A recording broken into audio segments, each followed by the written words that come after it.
Episode 58। आदत ने कुछ देर बाद अपने चेहरे से हाथ हटाया और अपनी जगह पर ही कूदने लगी। अपनी खुशी से कहा, मतलब हमें सच्ची वाला प्यार हो गया है। कहते हुए आदत के कल गुलाबी हो गए। अगले ही पल उसने मुंह बनाते हुए कहा, पर हैंडसम डेविल ने तो हमें प्रपोज किया ही नहीं, उन्होंने तो कहा ही नहीं कि वो हमसे प्यार करते हैं। डिस्क्लेमर, यह कहानी काल्पनिक है। इसमें दर्शाए गए सभी पात्र काल्पनिक है, इसे मनोरंजन के लिए बनाया गया है। और आप हमारे इस चैनल पर देख रहे हैं जिसका नाम टोबीरामा संजू नॉवल स्टोरी है। अब आते हैं स्टोरी पर। स्टोरी पर आने से पहले एक बार वीडियो को लाइक कर दूं।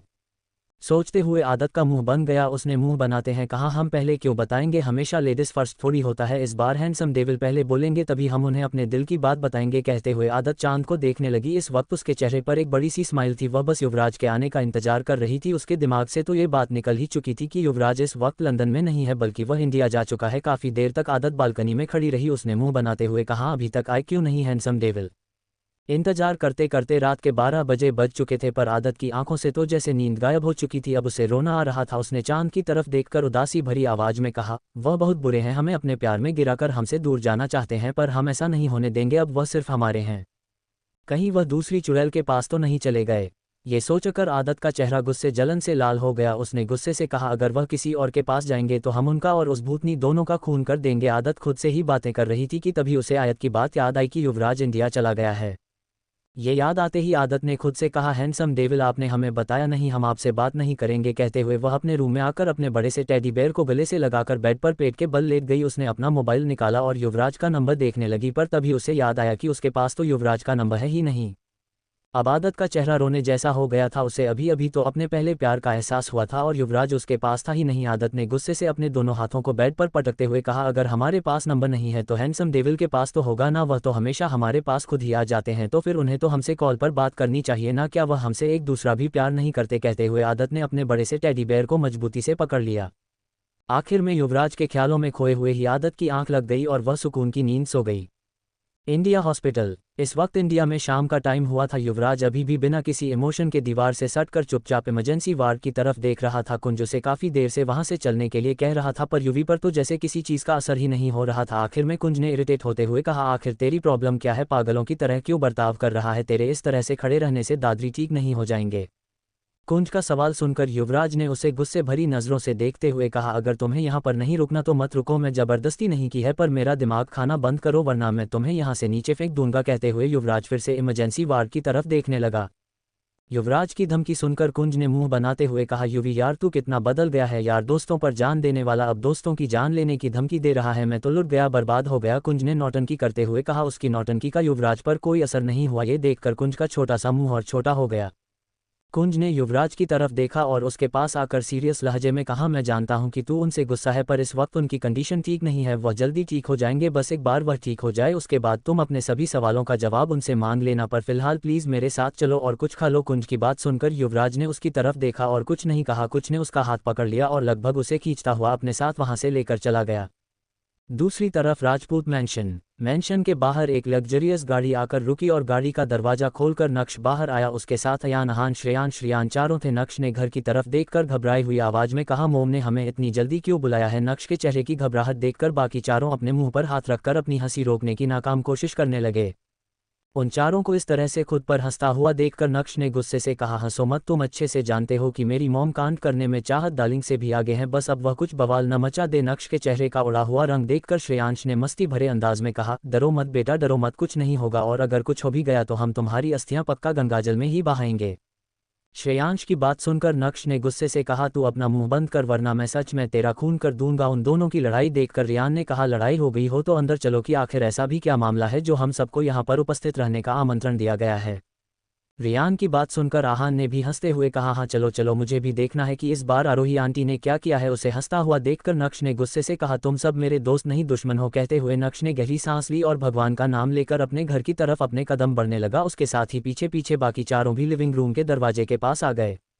दरवाजे के पास आकर नक्श ने गहरी सांस ली और डोरबेल बजाने के लिए अपना हाथ धीरे धीरे ऊपर ले जाने लगा। ये देखकर श्रेयांश ने कहा, तू अगले जन्म तक ये डोरबेल प्रेस करेगा, मैं ही कर देता हूँ। इतना कहकर उसने जोर जोर से डोरबेल पर हाथ मारना शुरू कर दिया। उसकी हरकत देखकर बाकी चारों से गुस्से से घूरने लगे तो श्रेयांश ने दांत दिखाते हुए कहा, अरे यार, किसी भी अच्छे काम में देर नहीं करनी चाहिए और मुझे यकीन है आरोही आंटी अच्छा ही काम करने के लिए हमें बुलाएंगी।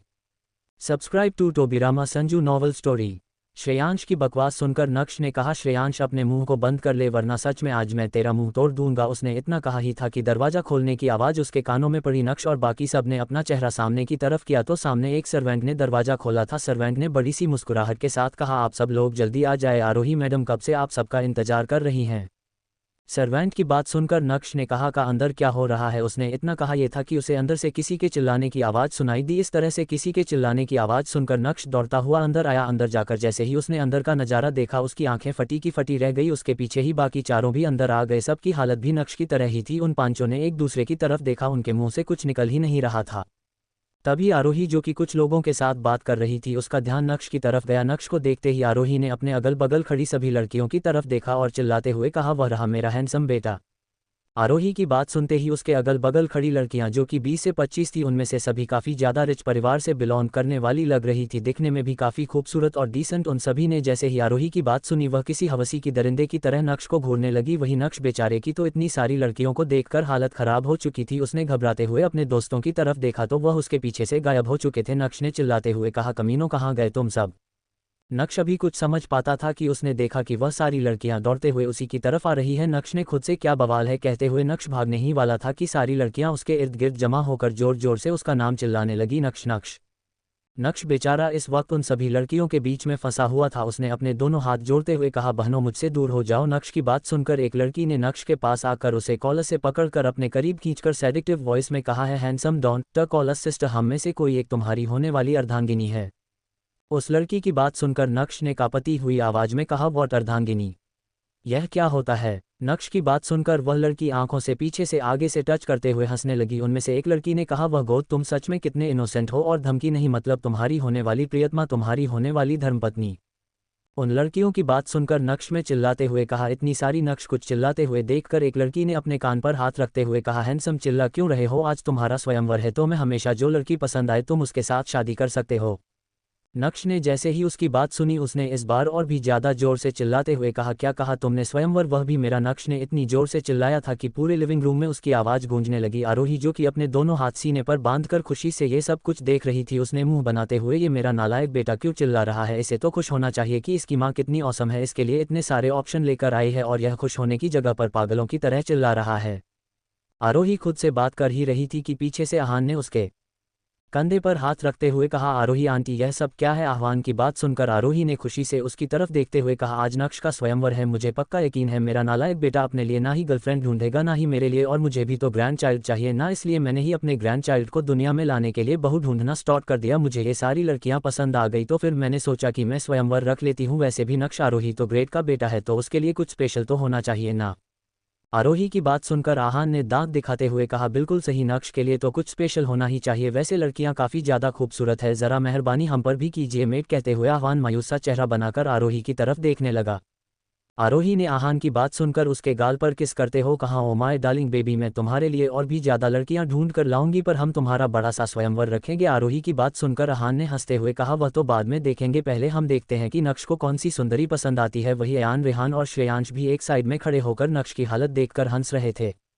तभी एक और बार दरवाजा खुला और सर्वेंट दरवाजा खोला तो चाहत, इशिता, श्रेया तीनों अंदर आ गई। उनके पीछे ही आरुषि भी थी। चारों ने अंदर जाकर जैसे ही अंदर का नज़ारा देखा अपने सर पर हाथ रख लिया, पर चाहत तो खुशी से कूदने लगी। उसने कहा, नक्श के लिए इतनी सारी लड़कियां। कहते हुए चाहत दौड़ते हुए आरोही के पास आई। उसने कहा, कितना मजा आएगा, नक्श का स्वयंवर होगा तब।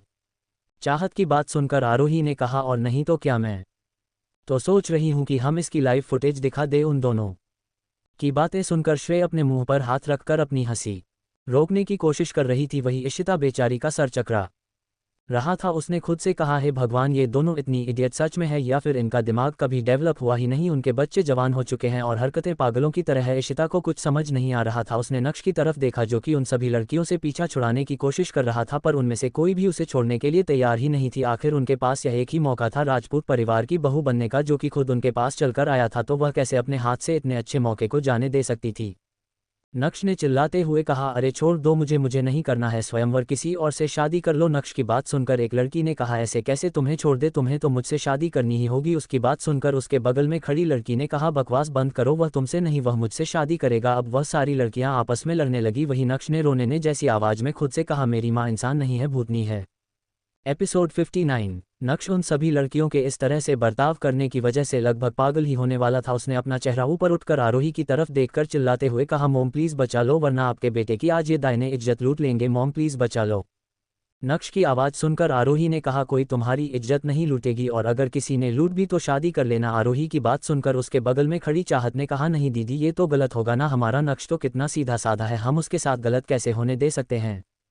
चाहत की बात सुनकर आरोही ने मासूम सा चेहरा बनाते हुए कहा, चाहत तुम ही बताओ मैं क्या करूं। अयान ने तो अपने लिए ब्यूटीफुल सी लड़की भी ढूंढ ली, जबकि सबसे बड़ा तो नक्शा है, फिर भी उसने अपने लिए लड़की नहीं ढूंढी, तो अब मुझे ही उसके लिए कुछ करना होगा ना। मैं तो इतनी खूबसूरत खूबसूरत लड़कियां ढूंढी है और यह ऐसे बर्ताव कर रहा है जैसे पता नहीं मैं इसे कौन से जंगल में अकेला छोड़ दिया है, किसी एक को सेलेक्ट कर ले। आरोही की बात सुनकर कोई कुछ कहता, तभी आरोही के कानों में एक मर्दाना गुस्से भरी आवाज़ सुनाई दी, आरोही यह सब क्या है। इस आवाज़ को सुनकर आरोही ने अपना चेहरा ऊपर उठाकर देखा तो इस वक्त दरवाजे पर अर्थ, आदित्य, रोहन, राहुल, ऋषभ खड़े थे। अर्थ को देखते ही आरोही ने मुंह बनाते हुए कहा, मेरे नालायक बेटे का नालायक बाप आ गया। आरोही की बात सुनकर चाहत ने अपने मुंह पर हाथ रखा था कि वह अपनी हंसी कंट्रोल कर सके। नक्श जो कि इतनी सारी लड़कियों के बीच में खुद को ठगा हुआ सा महसूस कर रहा था, अर्थ की आवाज़ सुनते ही उसे ऐसा लगा जैसे उसे बचाने के लिए कोई आ गया हो। नक्श ने उन सभी की तरफ देखा और कहा, सॉरी बहनों, इतना कहकर उसने एक साथ उन सभी को धक्का दे दिया। वह सारी लड़कियां एक दूसरे के ऊपर सीधा फ्लोर पर गिर गई। नक्श दौड़ता हुआ सीधा दरवाजे की तरफ भाग। आदित्य और कुछ समझ पाते इससे पहले ही नक्श सीधा अर्थ के ऊपर चढ़ चुका था। नक्श के अचानक से इस तरह से अर्थ के ऊपर कूदने की वजह से अर्थ अपना बैलेंस नहीं संभाल पाया और नीचे गिरने लगा। नीचे गिरने के डर से उसने आदित्य का हाथ पकड़ लिया, पर इसी चक्कर में आदित्य, अर्थ, नक्श और अर्थ के दूसरी तरफ खड़ा राहुल चारों जमीन पर गिर गए। उनके जमीन पर गिरते ही सबने अपने मुंह पर हाथ रख लिया। चाहत, आरोही, श्रेया एक साथ दौड़कर उन सब की तरफ भाग। अर्थ ने गुस्से से नक्श की तरफ देखा और चिल्लाते हुए कहा, ये क्या है। नक्श ने अर्थ की तरफ देखा और मासूम सा चेहरा बनाते हुए कहा, डैडी बचा लो, आपकी पागल बीवी मेरा स्वयंवर करना चाहती है इतनी सारी लड़कियों के साथ। नक्श की बात सुनकर अर्थ की आंखें हैरानी से बड़ी हो गई। वह आगे कुछ कहता है इससे पहले ही आरोही ने जल्दी से नक्श को खड़ा किया और उसे देखने लगी। उसने घबराते हुए कहा, तुम्हें चोट तो नहीं लगी ना। आरोही की बात सुनकर नक्श ने आरोही की तरफ देखकर मुंह बनाते हुए कहा, मोम मुझे आपसे बात नहीं करनी, आपने ये सब क्या किया। ये सारी भूतनियां चुड़ैल डायन नहीं उठाकर आप जहां पर मुझे हैरेस करने के लिए इन्हें यहां पर लेकर आए हो। नक्श की बात सुनकर आरोही ने उसे छोटी छोटी आंखों से देखते हुए कहा, का बकवास कर रहे हो, मुझे बहू चाहिए जो कि तुम ढूंढ नहीं रहे, इसलिए मैं इन्हें लेकर आई हूं। अब जल्दी से इनमें से किसी को पसंद कर लो, मैं तुम्हारी शादी कर दूंगी। आरोही की बात सुनकर अर्थ की तरफ देखा और उससे लिपटते हुए कहा, डैडी बचा लो। नक्श की बात सुनकर और आरोही की बात सुनकर अर्थ ने अपना सर पकड़ लिया। उसने गुस्से से कहा, आरोही की पागलपन बंद करो, हमारा बेटा कोई बच्चा नहीं है जिस पर हम अपनी मर्जी थोप गए, उसकी जिंदगी है, वह जो चाहेगा वह करेगा, इसलिए अभी के अभी इन सभी को यहाँ से भेजो वरना मुझसे बुरा कोई नहीं होगा। Subscribe to Tobirama Sanju novel story.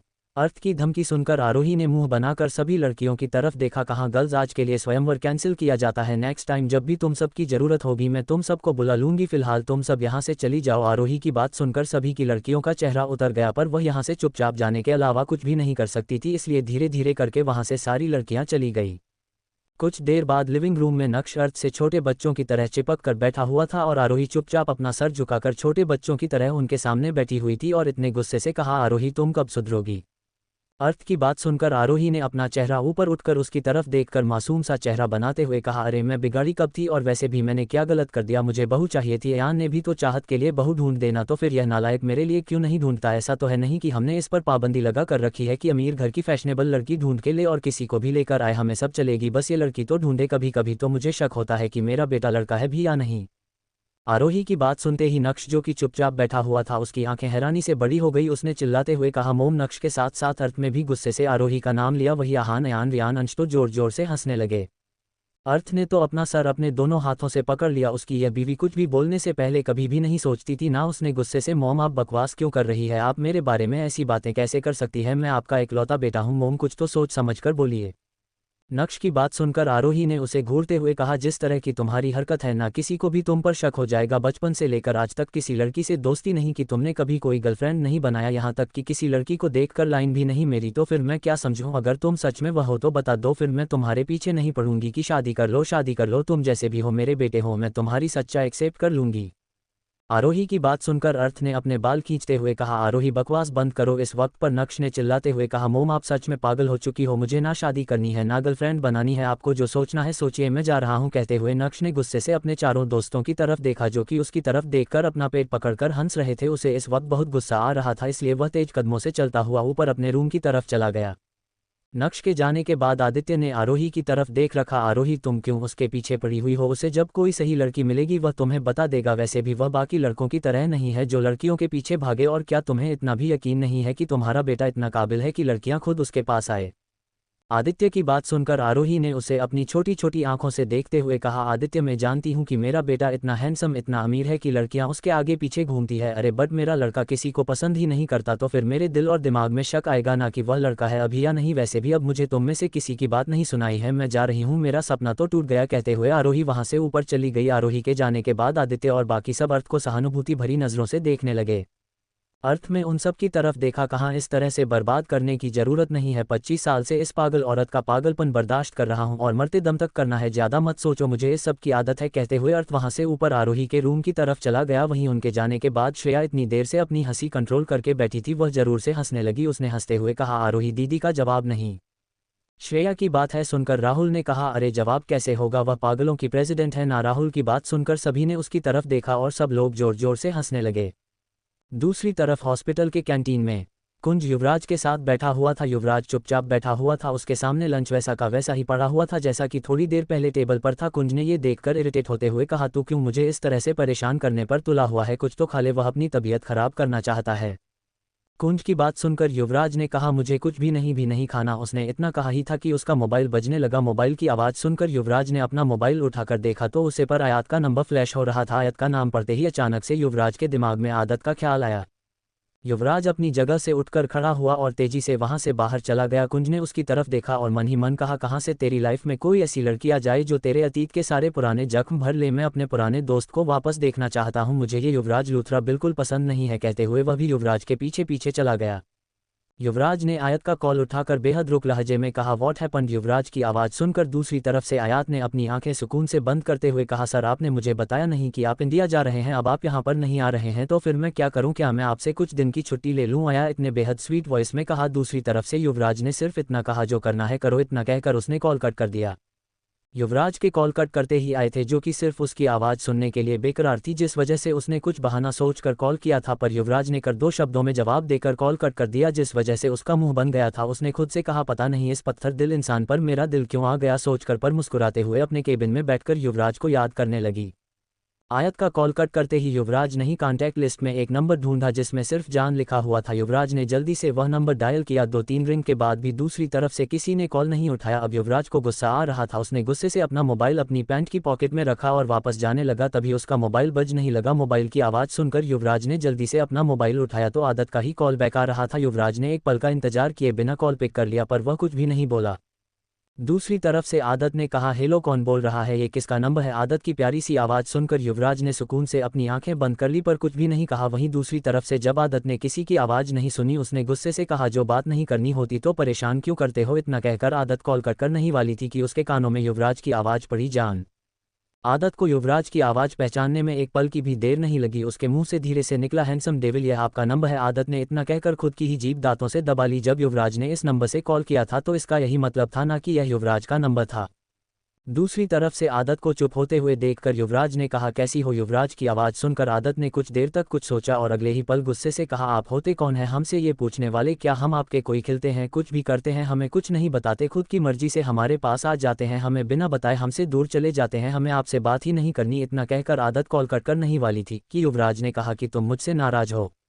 Yuvraj के सवाल पर आदत ने कुछ नहीं कहा और अपने आंसू साफ करने लगी। युवराज की आवाज़ सुनकर उसकी आंखों में आंसू आ गए थे। आदत को चुप देखकर युवराज ने कहा, जान कुछ तो बोलो, मुझे तुम्हारी प्यारी आवाज़ सुननी है, तुम्हारी आवाज़ सुनकर मुझे सुकून मिलता है, प्लीज़। युवराज की इतनी प्यारी आवाज़ सुनकर आदत ने रोते हुए कहा, तुम बहुत बुरे हुए हैंडसम डेविल, तुमने हमें बताया भी नहीं और हमें छोड़कर इंडिया चले गए। हमें तुम पर बहुत गुस्सा आ रहा है, इसलिए हम तुमसे बात नहीं करना चाहते थे, पर तुम हमें इमोशनल ब्लैकमेल कर रहे हो, तुम बहुत बुरे हो। आदत लगातार रोते हुए युवराज से शिकायत कर रही थी। वहीं युवराज आदत की आवाज़ में कुछ महसूस कर पा रहा था, जिसे सोचकर उसके चेहरे पर स्माइल आ गई। उसने धीमी आवाज़ में कहा, तुम मुझे क्यों याद कर रही थी? क्या तुम्हारे दिल में मेरे लिए कुछ है? Subscribe to Tobirama Sanju novel story.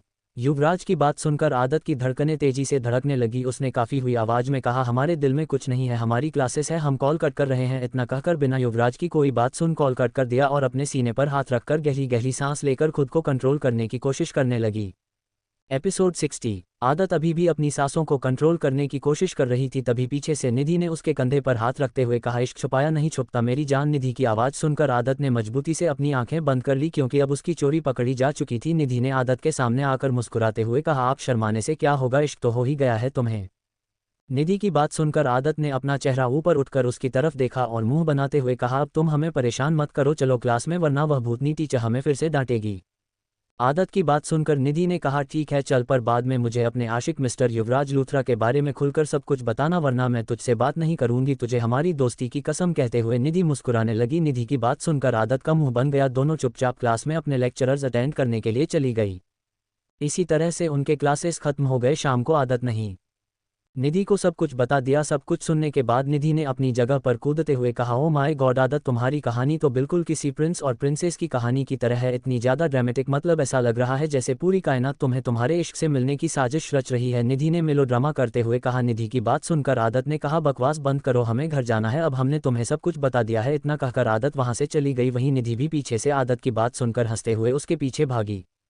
निधि आदत के करीब जाती इससे पहले ही पीछे से आयुष ने ऐसे कमर से पकड़कर अपने करीब खींचते हुए कहा, उसे जाने क्यों नहीं दे रही हो, कितना परेशान करती हो तुमसे। आयुष की बात सुनकर निधि ने उसे अपनी छोटी छोटी आंखों से घूरते हुए कहा, मिस्टर आयुष, आपको नहीं लगता कि आजकल आपको ज़्यादा बोल रहे हैं। निधि की बात सुनकर आयुष ने ऐसी अपनी तरफ करके उसके दोनों गाल खींचते हुए कहा, अच्छा मैं ज़्यादा बोल रहा हूँ। आयुष की बात पर निधि ने कहा, और नहीं तो क्या, अपनी जबान पर लगाम लगाए, वरना हम ऐसे काट के फेंक देंगे।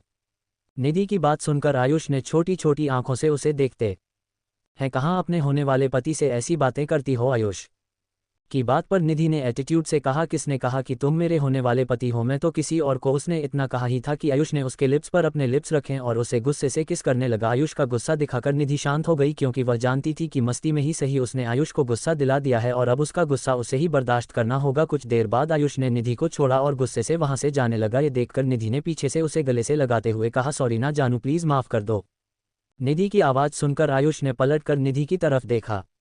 निधि का चेहरा छोटा सा हो गया था, जिसे देखकर आयुष ने अपनी आंखें बंद की। वह इस लड़की के चेहरे पर उदासी बिल्कुल भी बर्दाश्त नहीं कर सकता था। आयुष ने आगे बढ़कर निधि को अपने सीने से लगाते हुए कहा, क्यों मुझे गुस्सा दिलाती हो, अगर मैं एक दिन तुमसे नाराज हो गया ना तो तुमसे बहुत दूर चला जाऊंगा, फिर तुम चाहकर भी मुझे नहीं ढूंढ पाओगी। आयुष ने इतना कहा ही था कि निधि ने उसके मुंह पर हाथ रखते हुए आयुष कहते हुए उसकी आवाज़ भारी हो गई। बस सपने में भी आयुष का खुद से दूर जाना इमेजिन नहीं कर सकती थी।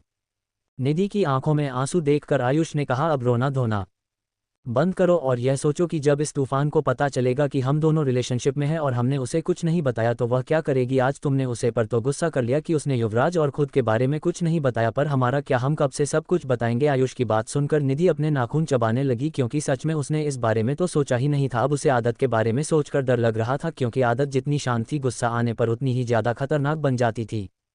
निधि के चेहरे की परेशानी देखकर आयुष ने मुस्कुराते हुए कहा, तुम्हें ज़्यादा परेशान होने की ज़रूरत नहीं है। आदत को मनाने के लिए हम बहुत सारे चॉकलेट्स और उसकी फेवरेट चीज़ लेकर जाएंगे, वह चुटकी बजा दे मान जाएगी। आयुष की बात सुनकर निधि ने कहा, ठीक है मैं घर जा रही हूँ, तुम भी घर चले जाओ। निधि की बात सुनकर आयुष ने उसका हाथ पकड़ लिया और मुस्कुराते हुए कहा, चलो मैं तुम्हें छोड़ देता हूँ। निधि ने भी मना नहीं किया और वह दोनों वहाँ से चले गए। रात को आयात और आदत दोनों ही चुपचाप अपना डिनर कर रही थी। दोनों का ही दिल युवराज को बिना नहीं लग रहा था। वह दोनों ही एक दूसरे के दिल में चल रही थी। फीलिंग से अनजान थी, इस बात से अनजान थी कि एक ही लड़का दोनों के दिल में बस चुका है। आयत भी कब लड़ाई करते करते युवराज को अपने दिल में जगह दे चुकी थी, उसे भी नहीं पता चला। कुछ देर बाद दोनों ही अपने अपने रूम में बेड पर लेटी हुई थी और युवराज के ख्यालों में खोई हुई थी। आदत बार बार अपने मोबाइल को घूर रही थी। उसने गुस्से से कहा, सिर्फ एक बार कॉल किया, दोबारा कॉल भी नहीं किया, हम हैंडसम डेविल से बात करेंगे ही नहीं, बहुत बुरा है हैंडसम डेविल। कहते हुए आयत अपना चेहरा ताकिए में छुपाकर सिसकने लगी। तभी उसका मोबाइल बजने लगा। मोबाइल की आवाज़ सुनकर आदत ने अपना चेहरा ऊपर उठकर मोबाइल की तरफ देखा तो इस बार भी अननोन नंबर से कॉल था। आदत नहीं खुद से कहा, हमने तो हैंडसम डेविल का नंबर सेव कर लिया था, फिर यह किसका कॉल है। सोचकर आदत का चेहरा फिर से लटक गया, पर उसने खुद को संभाल कर कॉल उठाते हुए कहा, हेलो, कौन बोल रहा है। आदत की आवाज़ सुनकर दूसरी तरफ से युवराज ने गहरी आवाज़ में कहा, तुम फिर से रो रही थी। युवराज की आवाज़ सुनकर पहले तो आदत की आंखें हैरानी से बड़ी हो गई, पर अगले ही पल उसके होठों पर एक प्यारी सी स्माइल आ गई। उसने प्यार से कुछ कहने की कोशिश की, तभी उसे याद आया कि वह तो युवराज से गुस्सा है। आदत से गुस्से से कहा, तुमने हमें कॉल क्यों किया।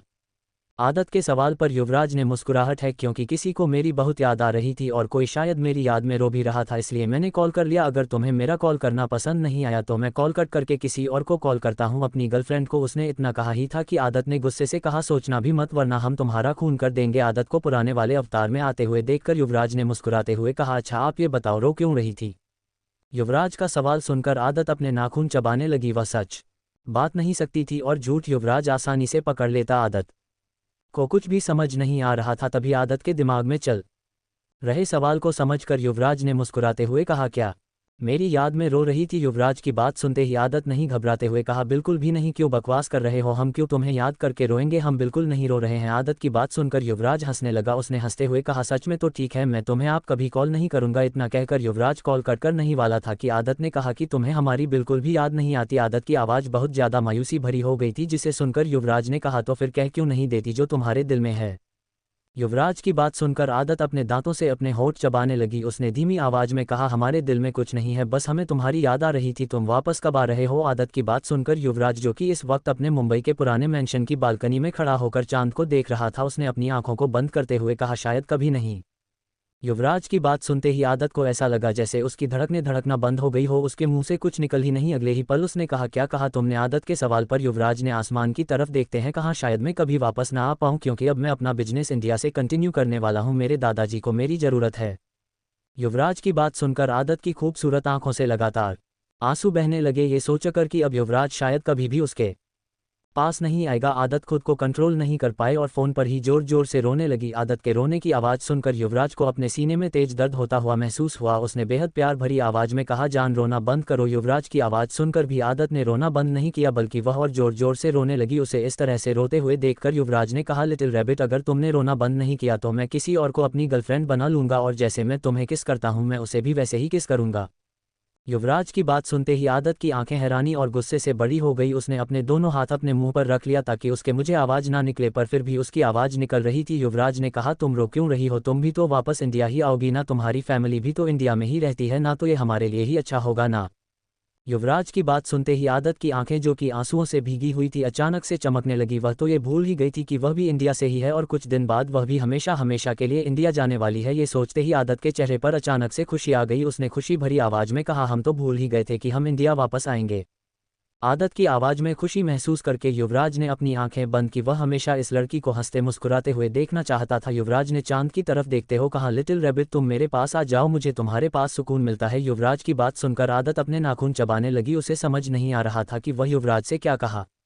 आदत ने धीमी आवाज में कहा, तुम हमारे कौन हो हैंडसम डेविल? आदत के सवाल पर युवराज ने उसे जवाब देने की जगह पर उसे सही दूसरा सवाल पूछते हुए काम, तुम्हें क्या लगता है मैं कौन हूँ तुम्हारा? तुम क्या समझती हो मुझे? मैं तुम्हारे लिए कितना जरूरी हूँ? ये सब तुम खुद से पूछो, तब तुम्हें तुम्हारे सवाल का जवाब मिल जाएगा।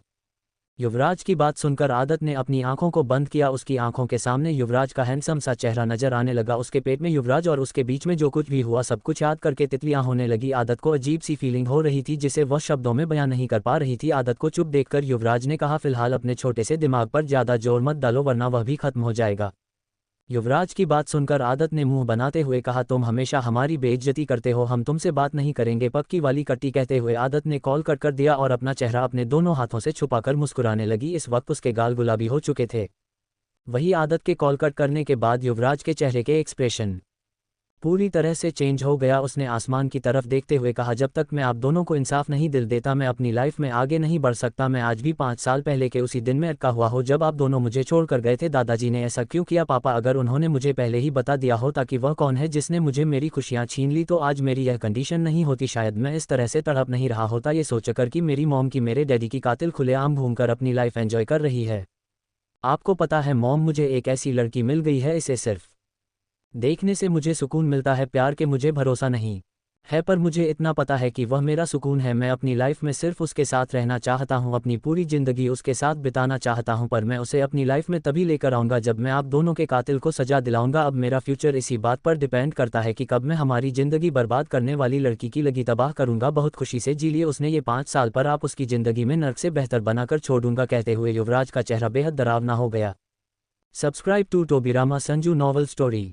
युवराज के दिमाग में चल रहे हैं ख्यालों से अनजान आदत इस वक्त अपने बड़े से टेडी बेयर को गले से लगाकर बैठी हुई थी। उसे ऐसा लग रहा था जैसे ये टेडी बेयर नहीं बल्कि युवराज है। आदत है उसके गाल पर किस करते हुए कहा, तुम हमारे पास जल्दी वापस आ जाओ ना, हमें तुम्हारे पास रहना है, हमें तुम्हारे साथ टाइम स्पेंड करना है। हैंडसम डेविल, और मोहब्बत हो गई है हमें तुमसे, मेरा पहला इश्क है तू। कहते हुए आदत में म्यूजिक सिस्टम सॉन्ग चला दिया और अपने बेड पर कूदते हुए डांस करने लगी।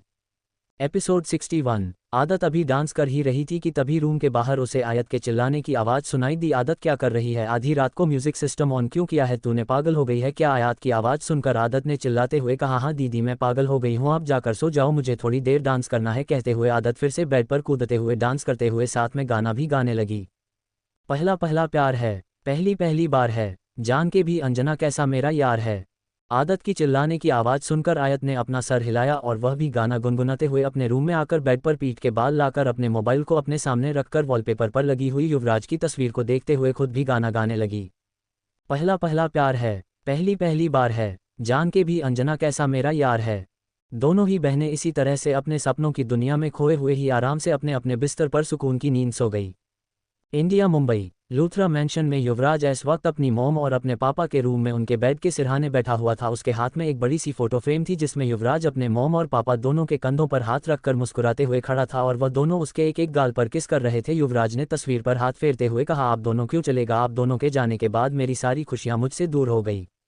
आप दोनों तो जानते थे ना कि आप मेरे लिए क्या है, फिर आप क्यों चले गए मुझे छोड़कर? मैं अकेला हो गया हूँ, मुझे ज़रूरत है आपकी। अब दादाजी की भी तबीयत ठीक नहीं है, मेरी क्या गलती थी? उन्होंने गलत किया, उन्होंने मुझसे सच्चाई छुपाई थी, तो क्या मैं उनसे नाराज़ भी नहीं हो सकता था? अब देखिए ना उन्होंने क्या कर लिया। कहते हुए युवराज अपना मन था तस्वीर पर रखकर लेट गया।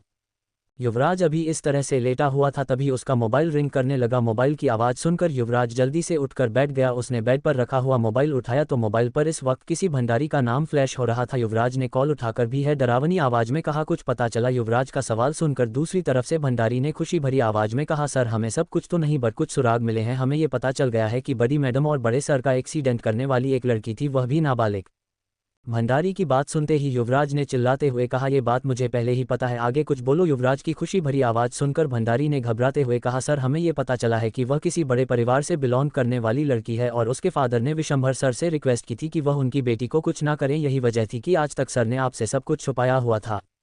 भंडारी की बात सुनकर युवराज की पकड़ अपने मोबाइल पर मजबूत हो गई। उसने नफरत भरी आवाज़ में कहा, अपनी बेटी के गुनाह छुपाने के लिए उन्होंने मेरे दादाजी को जरूर इमोशनल ब्लैकमेल किया होगा और उस वक्त तो दादाजी पहले से ही इमोशनल थे, शायद इसलिए उस इंसान की बातों में फंस गए। मैं उसे और उसकी बेटी दोनों को नहीं छोड़ूंगा। उन्हें क्या लगता है उनके गुनाह माफ़ी लायक है? उन्होंने खून किया है मेरी मॉम, मेरे डैड का।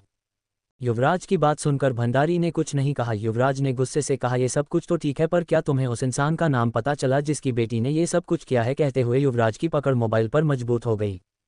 युवराज के सवाल पर भंडारी चुप हो गया। उसे चुप देखकर युवराज ने गुस्से से कहा, मैंने तुमसे कुछ पूछा है, जवाब दो। युवराज की गुस्से भरी आवाज़ सुनकर भंडारी ने कहा, सर अभी तक तो कुछ पता नहीं चला है क्योंकि हमारे आदमी ने जो हम तक क्लिप भेजी थी वह अभी तक पूरी तरह से रिकवर नहीं हो पाई है और वह कहाँ है ये भी हमें पता नहीं चला है, पर मैं आपसे प्रॉमिस करता हूँ जितनी जल्दी हो सके मैं वह क्लिप रिकवर कर दूंगा। भंडारी की बात सुनकर युवराज ने गुस्से से कहा, तुम्हारे लिए यही ठीक होगा कि जितनी जल्दी हो सके तुम वह फुटेज रिकवर कर लो। इतना कहकर युवराज ने गुस्से से कॉल कट करके मोबाइल बेड पर फेंक दिया और अपने बाल खींचने लगा। पूरे 5 साल से वह अपने माँ पापा के कातिल को ढूंढने की कोशिश कर रहा था पर अभी तक उसके हाथ में कुछ नहीं लगा था। युवराज की आंखें इस वक्त गुस्से से आग उगल रही थी। उसने अपनी माँ पापा की तस्वीर पर हाथ फेरते हुए कहा, मैं बहुत जल्दी आपकी कातिल को दर्दनाक सजा दूंगा। 5 साल तक मैं तड़प रहा हूँ और जिंदगी भर आप दोनों के लिए तड़पूंगा, उसे भी पूरी जिंदगी तड़पना होगा। मैं उसे पुलिस के हवाले नहीं करूंगा, यह उसके लिए बहुत छोटी सजा होगी। आपका बेटा उसे अपने हाथों से सजा देगा। मॉम डैड यह मेरा आप दोनों से प्रॉमिस है। कहते हुए युवराज और तस्वीर को अपने सीने पर रखकर ही बेड पर लेट गया।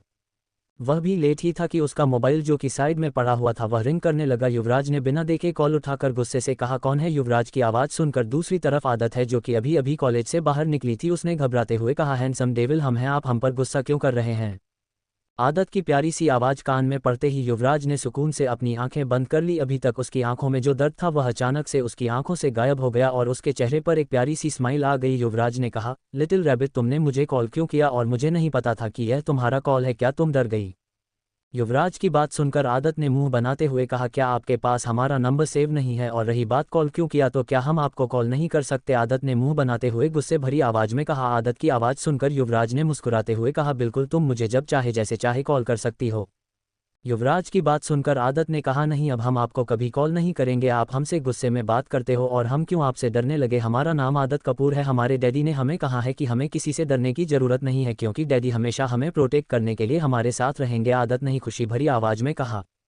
आदत की बात सुनकर युवराज ने सीलिंग को देखते हुए कहा, मैं भी तुमसे प्रॉमिस करता हूँ जिस तरह से आज तक तुम्हारे डैडी ने तुम्हें प्रिंसेस की तरह ट्रीट किया है तो मैं फ्यूचर में मैं क्वीन की तरह ट्रीट करूंगा। इसलिए अब तुम्हारी डैडी को तुम्हें प्रोटेक्ट करने की जरूरत नहीं है क्योंकि तुम्हारा किंग तुम्हें प्रोटेक्ट करने के लिए तुम्हारे पास आ चुका है। युवराज की बात सुनकर आदत के पेट में तितलियां उड़ने लगी। उसने अपनी एक्साइटमेंट को कंट्रोल करते हुए कहा, पर हमने तो नहीं कहा कि आप हमारे किंग हो।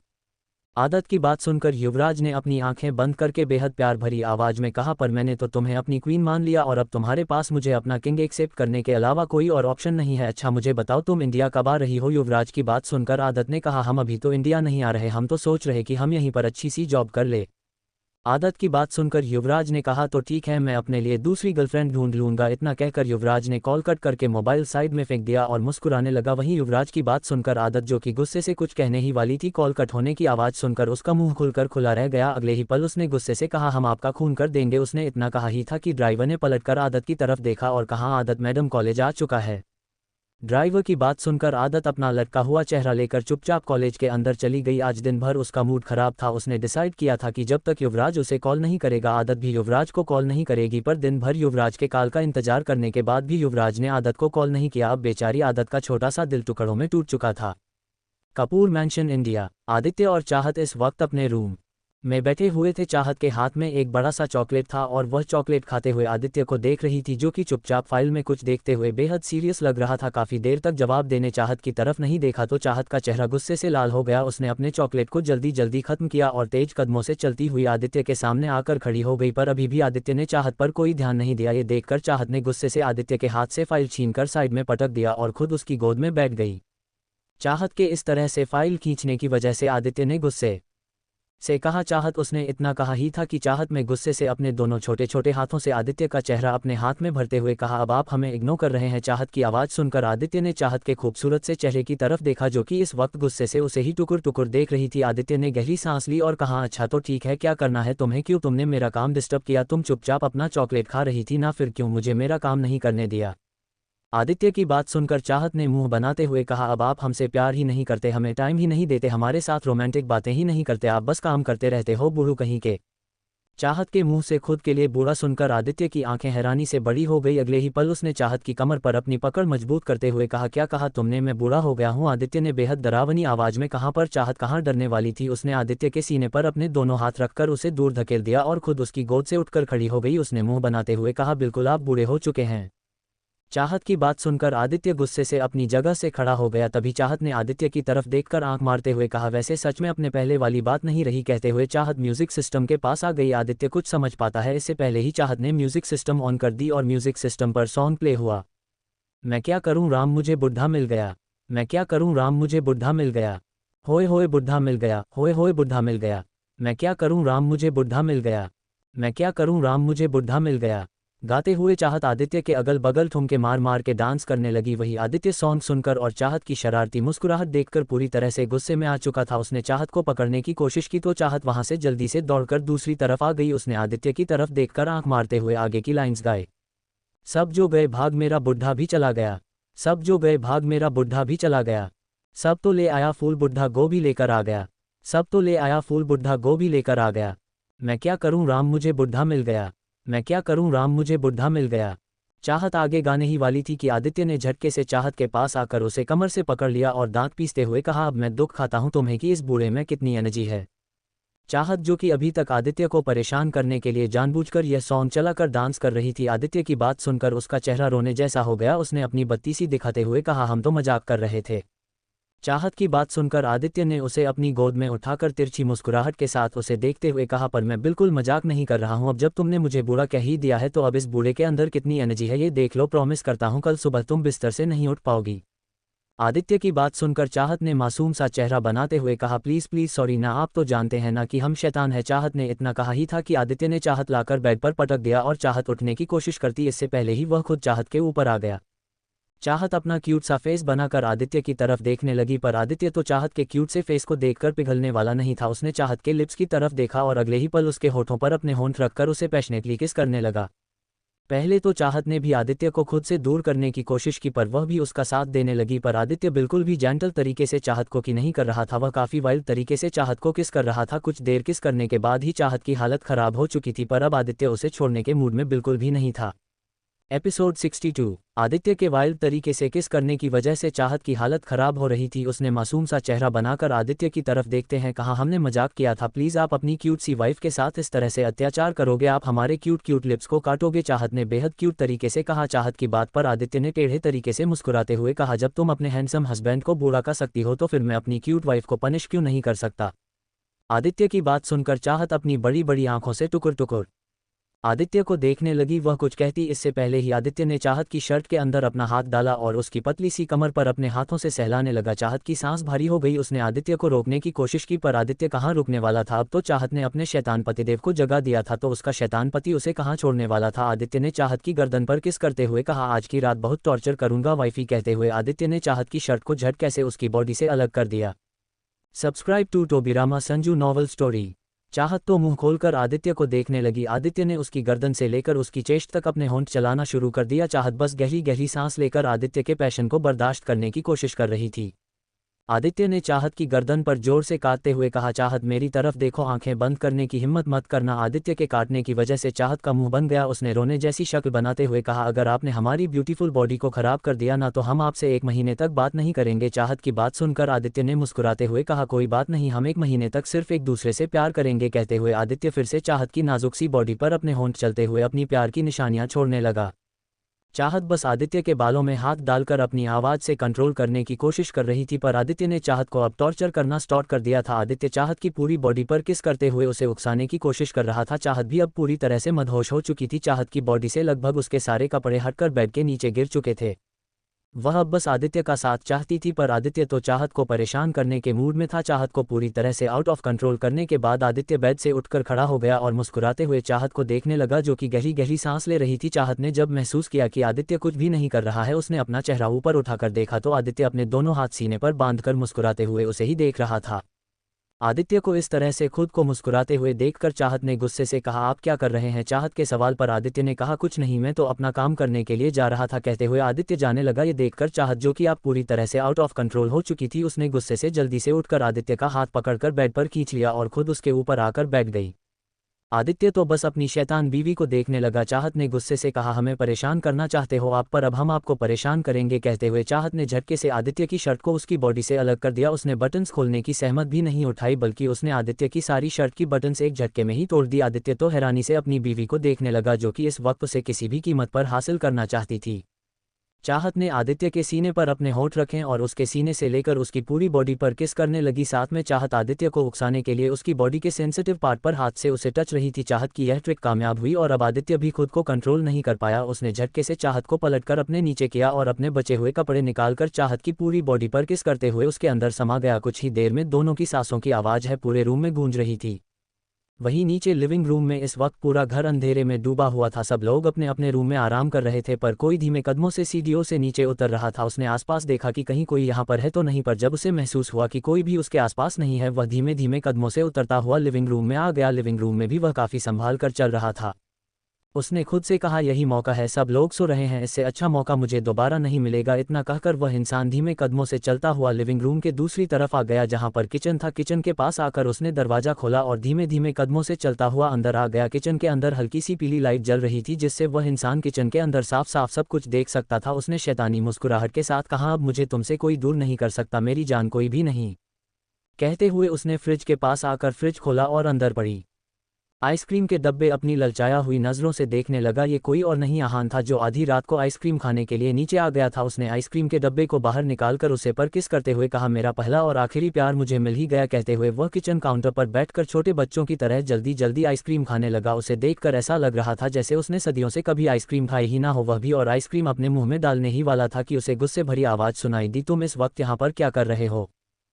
इस आवाज़ को सुनते ही आह्वान जो कि अपने पहले पर अपनी आइसक्रीम को हासिल करने के बाद बेहद खुश हो गया था, उसका चेहरा रोने जैसा हो गया। उसने अपना चेहरा ऊपर उठाकर देखा तो सामने अयान अपने दोनों हाथ सीने पर बांधकर खड़ा था। अयान को देखते ही आह्वान ने अपने हाथ में पकड़े हुए आइसक्रीम के डब्बे की तरफ देखा और उसे जल्दी से अपने पीछे छुपते हुए कहा, तू इस वक्त यहाँ पर क्या कर रहा है, तुझे शर्म नहीं आती अपने छोटे भाई पर इस तरह से नज़र रखते हुए।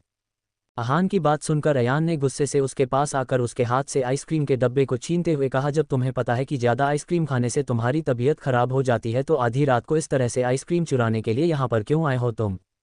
अयान की बात सुनकर और उसके हाथ में अपने पहले प्यार अपने आइसक्रीम के डब्बे को देखकर आह्वान ने मासूम सा चेहरा बनाते हुए कहा, अयान मेरे प्यारे बड़े भाई, तुम अपने छोटे भाई के साथ इस तरह से जुल्म नहीं कर सकते और मेरी तबीयत खराब नहीं होगी। सच में प्लीज़ मुझे मेरी आइसक्रीम वापस दे दो। मैं पिछले एक हफ्ते से एक बार भी आइसक्रीम नहीं खाया। आज कितनी मुश्किलों को पार करके मैं यहाँ पर अपने प्यार को हासिल करने के लिए आया हूँ और तुम मेरे प्यार के दुश्मन बनाकर यहाँ पर आ गए। तुम्हें थोड़ा सा भी तरस नहीं आता ना मुझ पर, आह्वान ने नौटंकी करते हुए कहा।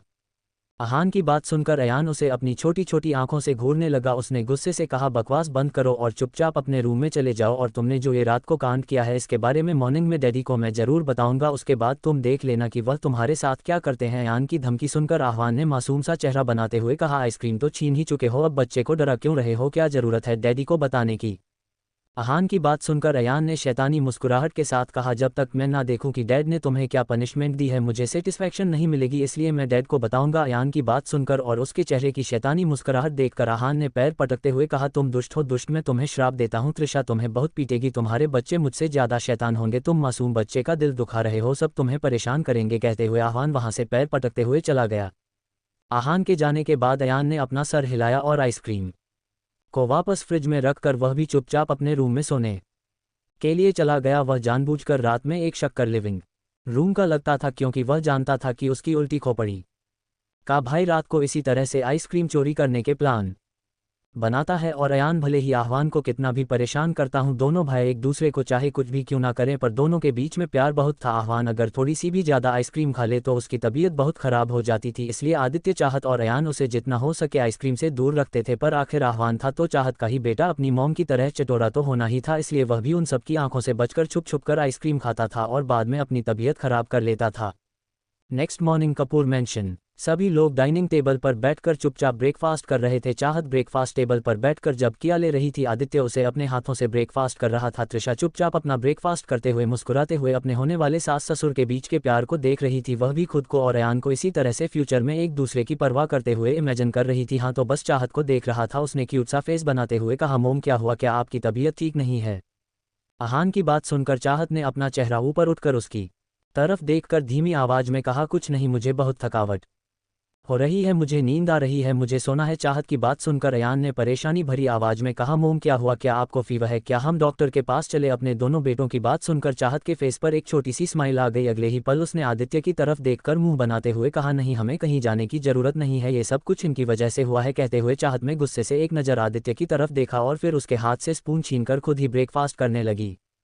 चाहत की बात सुनकर अयान और आह्वान ने अपनी छोटी छोटी आंखों से आदित्य की तरफ देखा तो आदित्य ने उन दोनों की तरफ देखते हुए कहा, मुझे घूरना बंद करो और चुपचाप अपना ब्रेकफास्ट करो। आदित्य की बात सुनकर आह्वान ने मुंह बनाते हुए कहा, डैड, क्या आप मेरे लिए छोटा भाई लाने की प्लानिंग कर रहे हो? आह्वान की बात सुनते ही डाइनिंग टेबल पर बैठे सभी लोगों का हाथ उनकी जगह पर ही रुक गए। सभी ने एक साथ हैरानी और बड़ी बड़ी आंखों से आह्वान की तरफ देखा। वही आदित्य इस वक्त आह्वान को ऐसे देख रहा था जैसे उसे कच्चा निकल जाएगा। अयान ने खुद से कहा, अब तो ये गया। वही आह्वान ने सबकी तरफ देखा और फिर दिखाते हुए कहा, वह तो मैं बस ऐसे ही पूछ लिया था। कहते हुए वह कुर्सी से खड़ा हो गया, क्योंकि आदित्य की आंखें देखकर वह इतना तो समझ गया था कि अब वह नहीं बचाने वाला है। उसने चाहत की तरफ देखा जो कि बिना किसी एक्सप्रेशन के चुपचाप अपना ब्रेकफास्ट कर रही थी।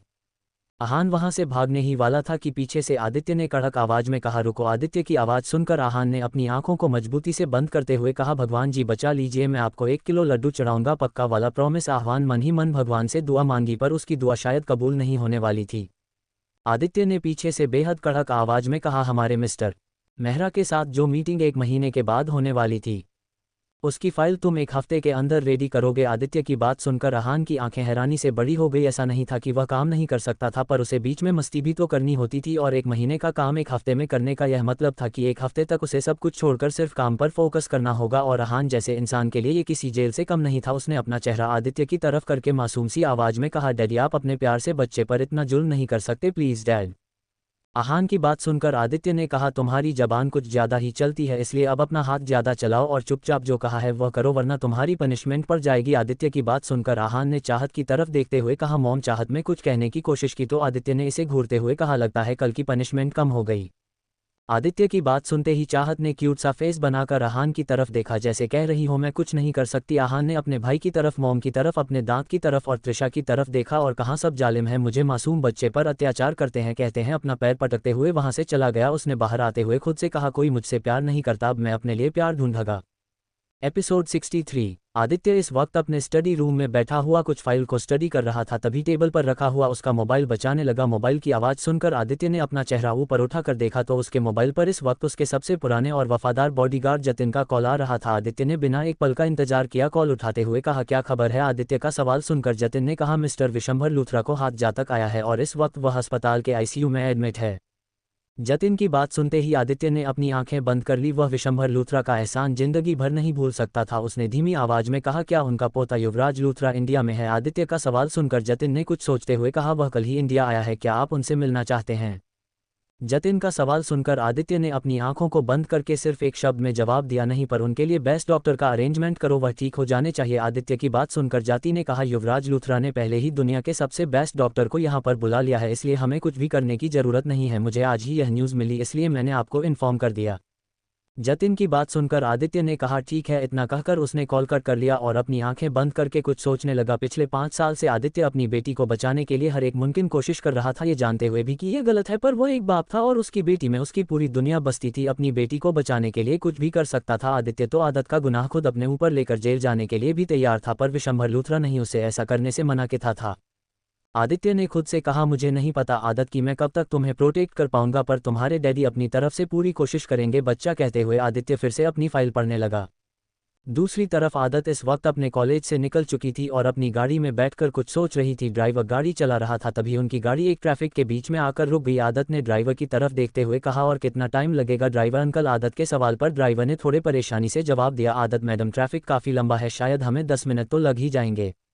ड्राइवर की बात सुनकर आदत का मुंह बन गया। उसने खिड़की से बाहर देखा तो उसे कुछ दूरी पर आइसक्रीम का छोटा सा शॉप नजर आया, जिसे देखते ही आदत की आंखें तारों की तरह चमकने लगी। उसने खुद से कहा, अभी तो हमें यहाँ पर टाइम लगेगा, चल बेटा आदत आइसक्रीम खा ले, वैसे भी तुझे घर पर आयु दीदी के होते हुए आइसक्रीम तो मिलती है नहीं, कहते हुए आदत खुशी से गाड़ी का दरवाजा खोलकर बाहर आ गई। उसने ड्राइवर की तरफ देखा और कहा, हम अभी आते हैं ड्राइवर अंकल। इतना कहकर आदत उछलते कूदते आइसक्रीम के पार्लर की तरफ जाने लगी। वह भी आधे रास्ते में ही गई थी कि तभी उसके कानों में किसी के चिल्लाने की आवाज़ सुनाई दी, जल्दी वहां से हटो। इस आवाज़ को सुनकर आदत ने पलट कर देखा तो कुछ दूरी पर एक छोटी सी बच्ची दूसरी बच्ची को खींचते हुए दूसरी तरफ लेकर जा रही थी। आदत उन दोनों की तरफ देखकर मुस्कुराने लगी। तभी आदत को कुछ दूरी से एक तेजी से आई हुई गाड़ी उन दोनों बच्चों की तरफ आती हुई नजर आई, जिसे देखते ही आदत की आंखें हैरानी से बड़ी हो गई और उसके कदम उसकी जगह पर ही रुक गए। उसके माथे पर पसीने की बूंदें चमकने लगी और उसकी आंखों के सामने अतीत की यादें घूमने लगी। डेड ब्रेक नहीं लग रहा, मैं क्या करूं? कहते हुए 15 साल की आदत गाड़ी को रोकने की नाकाम कोशिश कर रही थी, पर वह चाहकर भी कुछ नहीं कर पाए और सामने 2 लोगों को उसने अपनी गाड़ी से उड़ा दिया। सब कुछ आदत की सामने एक फिल्म के सीन की तरह घूमकर निकल गया, जिसे याद करते ही आदत ने अपने दोनों हाथ कानों पर रख लिए। उसके कानों में उन दोनों की चीख सुनाई देने लगी, साथ ही में लोगों के हंसने की आवाज़, तुम खूनी हो, तुम खूनी हो। सब कुछ आदत की आंखों के सामने इस तरह से चल रहा था जैसे वह सब इस वक्त हो रहा हूँ। आदत इस सब की वजह से यह भूल ही गई थी कि वह इस वक्त रास्ते के बीच में खड़ी थी। आदत के कानों में सिर्फ लोगों के चिल्लाने की आवाज़ सुनाई दे रही थी। वह रोड के बीच ही घुटनों के बल बैठकर जोर जोर से चिल्लाने लगी। उसने कहा, हमने कुछ नहीं किया, डैडी हमें बचा लो, मॉम हमें बचा लो, कहते हुए आदत अपने बाल खींचने लगी। इस वक्त उसकी हालत काफ़ी ख़राब लग रही थी। उसकी गाड़ी दूसरी तरफ थी, जिस वजह से ड्राइवर का ध्यान आदत पर था ही नहीं। तभी आदत को किसी के चिल्लाने की आवाज़ सुनाई दी, हटो वहां से। इस आवाज़ को सुनते ही आदत कफ्ते पैरों से अपनी जगह पर उठकर खड़ी हो गई और अपनी आंसू भरी आंखों से आवाज़ के डायरेक्शन में देखने लगी तो उसे अपनी तरफ एक ट्रक तेज रफ्तार से आता हुआ नजर आया, जो कि आदत अपनी धुंधली आंखों से देख रही थी। उसे समझ नहीं आ रहा था कि उसे करना क्या चाहिए। उसके पैर तो जैसे उसकी जगह से है ही नहीं रहे थे। आदत बस अपनी तरफ आ रहे ट्रक को अपनी आंखों से देखकर कुछ समझने की कोशिश कर रही थी कि उसे क्या करना चाहिए। इससे पहले कि आदत कुछ करती, वह ट्रक आदत के बेहद करीब आ चुका था। अगले ही पल एक जोर की आवाज़ के साथ किसी ने चिल्लाते हुए कहा, तुम पागल हो। किसी ने आदत को अपने साथ दूसरी तरफ खींच लिया था और इस वक्त आदत और वह इंसान रोड की दूसरी तरफ गिरे हुए थे। उसे इंसान ने गुस्से से आदत की तरफ देखा, जो कि सर के बाल जमीन पर गिरी हुई थी। आदत को ऐसे देखकर उस इंसान ने आदत का चेहरा पलटकर अपनी तरफ किया तो आदत का खूबसूरत सा चेहरा देखकर वह उसके खूबसूरत चेहरे में ही खो गया। पर अगली ही पल जब उसे एहसास हुआ कि इस वक्त वह और आदत दोनों ही किस कंडीशन में है, उसने आदत के माथे की तरफ देखा। उसके माथे पर हल्का कट लग गया था। उसने जल्दी से आदत को अपनी गोद में उठाया और साइड में अपनी गाड़ी में लाकर पिछली सीट पर बैठकर उसने तेजी से गाड़ी हॉस्पिटल की तरफ बढ़ा दी। वह बार बार रियरव्यू मिरर से बेहोश पड़ी आदत की तरफ ही देख रहा था। वहीं दूसरी तरफ कपूर मैंशन में चाहत बेचैनी से लिविंग रूम में चक्कर काट रही थी। उसने खुद से कहा, हमें घबराहट क्यों हो रही है? उसने अपना मोबाइल निकालकर आदित्य को कॉल किया था। दूसरी तरफ से आदित्य ने उसका कॉल उठाते हुए कहा, बोलो वाइफी, क्या हुआ? क्या अभी भी तुम्हें मेरी याद आ रही है? क्या कल रात को तुम सेटिस्फाई नहीं हुई? आदित्य ने शरारती लहजे में कहा। आदित्य को इस तरह से शरारती लहजे में बात करते हुए देखकर चाहत ने थोड़े गुस्से से कहा, अभी प्लीज़ हम परेशान हैं इस वक्त, हमारी बात सुनिए। चाहत की आवाज़ सुनकर आदित्य ने कहा, क्या हुआ तुम्हें? चाहत ने लगभग रोते हुए कहा, हमें बहुत बुरा लग रहा है, हमें बिल्कुल भी अच्छा नहीं लग रहा, हमें बेचैनी हो रही है। चाहत को रोते हुए देखकर आदित्य ने कहा, चाहत पहले रोना बंद करो, तुम छोटी बच्ची नहीं हो जो छोटी छोटी बातों पर रोने लगती हो। Subscribe to Tobirama Sanju novel story. Aditya की बात सुनकर चाहत शांत हो गई, पर अभी भी उसकी आंखों से आंसू निकल रहे थे, उसे घबराहट हो रही थी। आदित्य ने चाहत को शांत होते हुए देखकर कहा, हो कि तुम टेंशन मत लो, मैं देखता हूँ क्या कुछ प्रॉब्लम हुई है, और तुम खुद को शांत रखो, कुछ भी नहीं होगा, और अपने दिमाग में आ रहे गलत ख्यालों को निकाल दो। अगर नेगेटिव सोचोगी तो नेगेटिव ही होगा, इसलिए पॉजिटिव सोचो, पॉजिटिव होगा। आदित्य की बात सुनकर चाहत ने कहा, ठीक है, हमारे दोनों बच्चे ठीक है ना? चाहत का सवाल सुनकर आदित्य ने कहा, तुम्हारे दोनों नवाब बिल्कुल ठीक है, इसलिए टेंशन मत लो। आदित्य की बात सुनकर चाहत ने चैन की सांस ली और कहा, और हमारी आदत? इतना कहकर आदत चुप हो गई। आदत के सवाल को सुनकर आदित्य ने कहा, वह कॉलेज में होगी, पर फिर भी तुम्हारे लिए मैं उसके प्रिंसिपल को कॉल करके पूछ लेता हूँ, अब तुम शांत हो जाओ। इतना कहकर आदित्य ने कॉल कट कर दिया। आदित्य ने आदत का नंबर डायल किया तो आदत का नंबर स्विच ऑफ आ रहा था। ये देखकर आदित्य ने आदत के प्रिंसिपल को कॉल करके पूछा तो उसे पता चला कि थोड़ी देर पहले ही आदत अपने ड्राइवर के साथ घर जाने के लिए निकली है। प्रिंसिपल की बात सुनकर आदित्य ने कॉल कट कर दिया और शांति से फिर से अपना काम करने लगा। वहीं दूसरी तरफ लंदन के एक बड़े से अस्पताल में एक हैंडसम सा लड़का कॉरिडोर में चक्कर लगा रहा था। उसने वार्ड की तरफ देखा जिसके अंदर इस वक्त आदत थी। उसने खुद से कहा, ये ब्यूटीफुल गर्ल इस तरह से रोड के बीच में क्यों बैठी हुई थी, यह ठीक तो है ना? वह लड़का खुद से ही बात कर रहा था। तभी वार्ड का दरवाजा खोलकर डॉक्टर बाहर आए। डॉक्टर को देखते ही वह लड़का था, वह डॉक्टर के पास आया। उसने नॉर्मल वॉइस में कहा, चलो ठीक है डॉक्टर। उस लड़के की तरफ देखकर डॉक्टर ने मुस्कुराते हुए कहा, से इस एब्सोल्युटली फाइन होने कुछ नहीं हुआ है, बस माथे पर हल्की सी चोट लगी है जिस वजह से वह बेहोश हो गई है, और आई थिंक पैनिक अटैक आया था। आप उनके कौन है? डॉक्टर की बात सुनकर वह लड़का कुछ भी नहीं बोल पाया। उसने कहा, एक्चुअली मैं उन्हें नहीं जानता, उनका रोड के बीच में एक्सीडेंट हो गया था, इसलिए मैं उन्हें लेकर हॉस्पिटल आ गया। वैसे मेरा नाम निक जिंदल है। निक नाम सुनकर डॉक्टर ने मुस्कुराते हुए कहा, एक अच्छे नागरिक होने के नाते आप उन्हें इस तरह से हॉस्पिटल लेकर लिए, बहुत अच्छी बात है। उन्हें कुछ टाइम में होश आ जाएगा, उसके बाद आप उनसे मिल सकते हैं। इतना कहकर डॉक्टर वहां से चली गई। डॉक्टर के जाने के बाद निक ने खुद से कहा, मुझे तो उसका नाम भी नहीं पता, मैं उससे से मिलकर क्या कहूँगा, पर आप जब मैं उसे यहाँ पर लेकर आ ही गया हूँ तो मुझे उससे बात करनी ही होगी। सोचते हुए निक वार्ड के अंदर आ गया। अंदर जाकर लिखने देखा तो बेड पर नाजुक सी आदत लेटी हुई थी। उसके माथे पर पट्टी बंधी हुई थी और इस वक्त वह बेहद खूबसूरत लग रही थी। आदत को देखकर निक ने खुद से कहा, कितनी खूबसूरत है ये, बिल्कुल किसी शहजादी की तरह। कहते हुए निक आदत के सामने आकर खड़ा हो गया। इस वक्त पर आदत ने धीरे धीरे अपनी आंखें खोली। आंखें खोलते ही उसे सबसे पहले अस्पताल की सफ़ेद सीलिंग नजर आई। पहले तो आदत को कुछ समझ नहीं आया, पर अगले ही पल उसकी आंखों के सामने फिर से गाड़ी का तेज रफ्तार से खुद की तरफ आना और किसी का उसे दूसरी तरफ खींचना, सब कुछ घूम गया, और इसी के साथ आदत के मुंह से हल्के से चीख निकल गई। आदत को इस तरह से चिल्लाते हुए देखकर निक के लिए जल्दी से आदत के मुंह पर हाथ रखते हुए कहा, अरे चिल्ला क्यों रही हो, सब लोग समझेंगे कि मैं जरूर तुम्हारे साथ कुछ गलत किया है। निक की आवाज़ सुनकर और उसका हाथ अपने मुंह पर देखकर आदत उसे अपनी बड़ी बड़ी आंखों से टुकुर टुकुर देखते लगी। इस वक्त को बहुत क्यूट लग रही थी। निक ने धीरे से कहा, सो क्यूट। निक के मुंह से खुद के लिए क्यूट सुनकर आदत की आंखें तारों की तरह चमकने लगी। निक ने आदत की चमकती आंखों की तरफ देखा और धीरे से उसके मुंह से हाथ हटाते हुए कहा, चिल्लाना मत वरना सब लोग मेरी पिटाई करने के लिए आ जाएंगे। निक की बात सुनकर आदत ने जल्दी जल्दी अपना सर हाँ में हिलाया, जिसे देखकर निक ने धीमी आवाज में कहा, गुड गर्ल। इतना कहकर उसने अपना हाथ आदत के मुंह से हटा दिया और उसे देखने लगा। आदत ने पहले अपनी बड़ी बड़ी आंखों से निक की तरफ देखा और फिर कहा, तुम कौन हो और हम यहाँ पर क्या कर रहे हैं? आदत की मीठी सी आवाज़ सुनकर निक ने अपने दिल पर हाथ रखते हुए कहा, कितनी मीठी आवाज़ है तुम्हारी, और तुम हॉस्पिटल में इसलिए हो क्योंकि तुम बीमार हो। आई मीन तुम्हारा एक्सीडेंट हो गया था और मैं तुम्हें बचा लिया था। निक ने प्राउड भारी स्माइल के साथ कहा। निक की बात सुनकर आदत ने उसे अपनी छोटी छोटी आंखों से उसे घूरते हुए कहा, तो तुमने हमें बचाया था, और अगर बचा भी लिया तो कौन सी बड़ी बात हो गई जो इस तरह से एटीट्यूड से बात कर रहे हो? आदत की बात सुनकर निक ने उसकी तरफ देखते हुए कहा, मैंने तुम्हारी जान बचाई और तुम मुझे थैंक यू कहने की जगह पर इस तरह से मेरे साथ बहस कर रही हो, भलाई का तो जमाना ही नहीं है। निक की बात सुनकर आदत ने एटीट्यूड से अपने दोनों हाथ सीने पर बांधते हुए कहा, तो मैंने थोड़ी कहा था कि तुम मेरी भलाई करो, बड़े आए भलाई करने वाले। आदत ने मुंह बनाते हुए कहा। वही आदत की बात सुनकर निक ने उसके क्यूट से फेस की तरफ देखा और हंसने लगा। उसने हंसते हुए कहा, तुम सच में बहुत क्यूट हो, पर बहुत ज़्यादा एहसान फरामोश भी। निक के मुंह से खुद के लिए एहसान फरामोश सुनकर आदत की आंखें बड़ी बड़ी हो गई। उसने गुस्से से कहा, तुम बंदर कहीं के, तुम्हारी हिम्मत कैसे हुई क्यूट आदत को एहसान फरामोश कहने की? आदत की बात सुनकर निक ने अपने दिल पर हाथ रखते हुए कहा, तो आपका नाम आदत है मोहतरमा? निक के सवाल पर आदत ने मुंह बनाते हुए कहा, हमारा नाम आदत हो या आफत तुम्हें क्या? आदत की बात पर लिखने कहा, वैसे सच में तुम्हारा नाम आफत ही है। अगर वीडियो अच्छी लगी तो वीडियो को like share comment and subscribe to Tobirama Sanju novel story.